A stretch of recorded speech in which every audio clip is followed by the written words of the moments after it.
在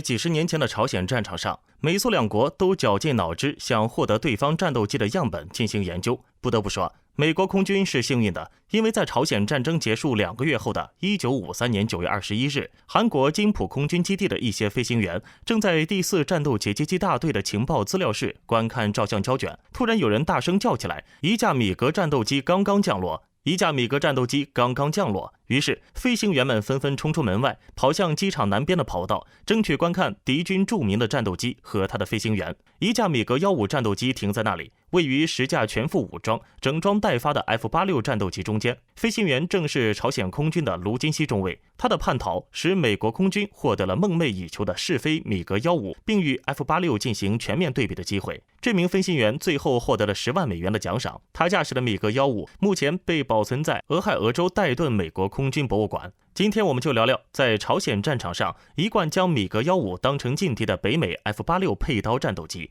F-86战斗机是2战后北美航空公司研制的一型单座单发后掠翼亚音速喷气式战斗机，也是美国第1代喷气式战斗机。该战机用于空战、拦截与轰炸任务，是第1架在俯冲时超音速及世界上第1架装备空对空导弹的战机，更是第1架能在平飞状况下超音速执行作战任务，以及美国第1架装设弹射座椅的战斗机。1944年，太平洋战争渐入高潮，美国开始研制舰载喷气式飞机。2战后，随着德国关于喷气推进、火箭及导弹的战时研究成果不断推进，美国更加迫切于研究更高性能的喷气式战斗。其实，在最初，美国的这项 XP-86 计划采用机头进气的筒状机身，下至平直薄机翼和平直平尾布局。但是当时德国的最新研究却发现了后掠式机翼的巨大优势，例如后掠翼在 0.9 马赫时有极大的优势，平直翼飞机在近音速时会受到压缩效应的强烈冲击，后掠翼延迟了激波产生，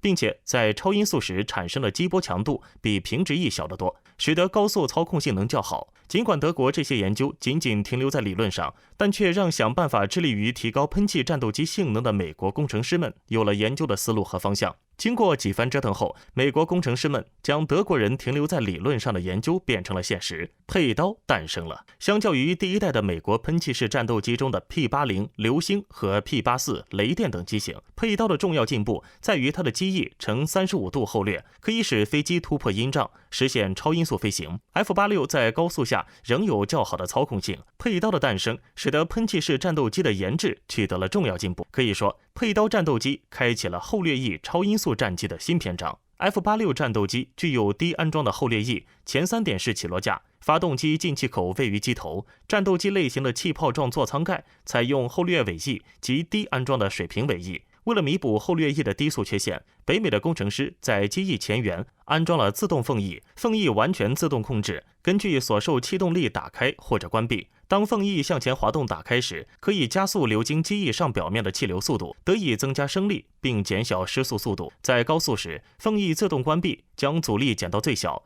F-86 展舷比为 4.79， 机翼35度后掠，翼根相对厚度 11%， 翼尖相对厚度 10%。佩刀战斗机机长 11.44 米，翼展 11.32 米，机高 4.47 米，机翼面积 29.2 平方米，空重4578千克，最大起飞重量7359千克。动力系统为一台通用电气 J47GE13 发动机，最大飞行速度960千米每小时，最大航程1060千米。武器包括6挺布朗宁 M2HB 12.7毫米机枪，还可以携带908颗炸弹或者8支5寸127毫米无导向火箭。到 H 型则改为4门20毫米口径航炮。F-86A 是 F-86 系列的第1种型号。北美公司于1946年11月接到33架生产订单，第1架 A 型于1948年交付美国空军，直到1949年生产结束。33架中，绝大多数用于测试和评估，并未进入部队服役。为了改善未经整理跑道的起降性能，美国空军提出加大轮胎设计的需求，将编号改为 F-86B，然而，增加轮胎尺寸的工作引发其他相关结构与系统的变更，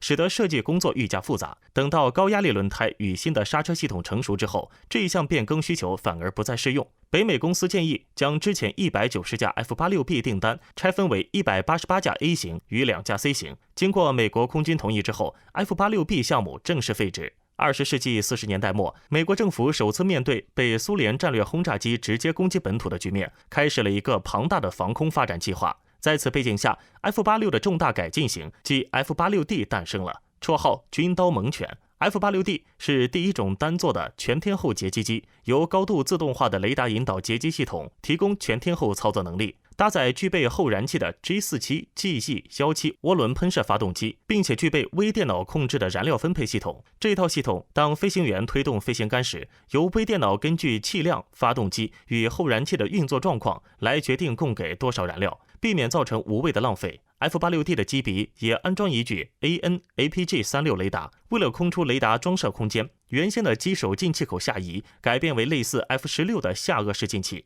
F86D 携带的攻击武器是急速发射的24枚 2.75 寸属折叠弹翼航空火箭，而不是传统的航炮。火箭全部容纳在机腹一个可收放发射架中。航空火箭由北美和海军联合发展，以二战德国的 R4 火箭为基础，全部使用火箭为武器，在当时是很冒险的，所以有一个更传统的20毫米航炮方案作为备用。F86E 战斗机以 F86A 为基础，只在水平尾翼前多了一个用于包覆机械传动装置的鼓包，但飞机内部却有了重大的变化。E 型采用了推力2360千克的 G47 GE13发动机。F86E 一共生产了396架，后来被 F86F 所取代。F86F 属于白昼型主要型号，共交付2247架。F 型装备了推力更大的 G47 GE27发动机，携带2个副油箱时的作战半径达到了690千米。该型机装备低空轰炸系统，专门用于投放小型战术核武 MK12 原子弹。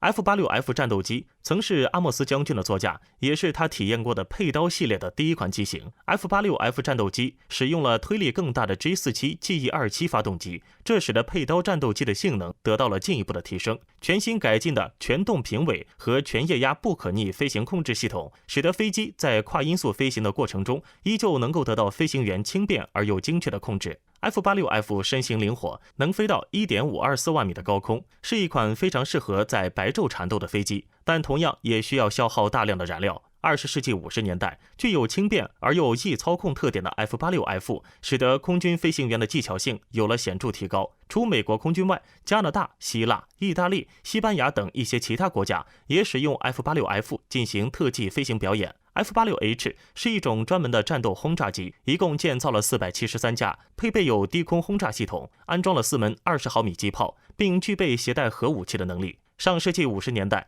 ，F86佩刀战斗机凭借其更先进的雷达、更灵活的俯冲和中低空机动性，对早期的米格15占有一定的优势。但是米格15在升线和爬升率方面均优于 F86 战斗机，因此苏联飞行员经常驾驶米格15从高空接近美军编队，接着俯冲而下发动攻击。在此情况下，美军飞机一般只能驾驶飞机俯冲至低空逃离，或者试着在躲过一轮俯冲攻击之后，将米格15拖入水平格斗来应对。而如果米格15飞行员选择在俯冲后立即急爬升恢复高度，那么佩刀飞行员将对此毫无办法。朝鲜战争结束后， F86 进入美国盟军空军服役，成为许多西方国家的主要战斗机。最后一架服役中的 F86 直到1993年才从玻利维亚空军退役，创造了作战飞机的服役时间记录。如今随着喷气式战斗机的更新换代， F86 早已退出现役，但是作为一款经典的喷气式战斗机，佩刀机凭借其创造的各种各样的速度记录以及长期而又优秀的服役表现，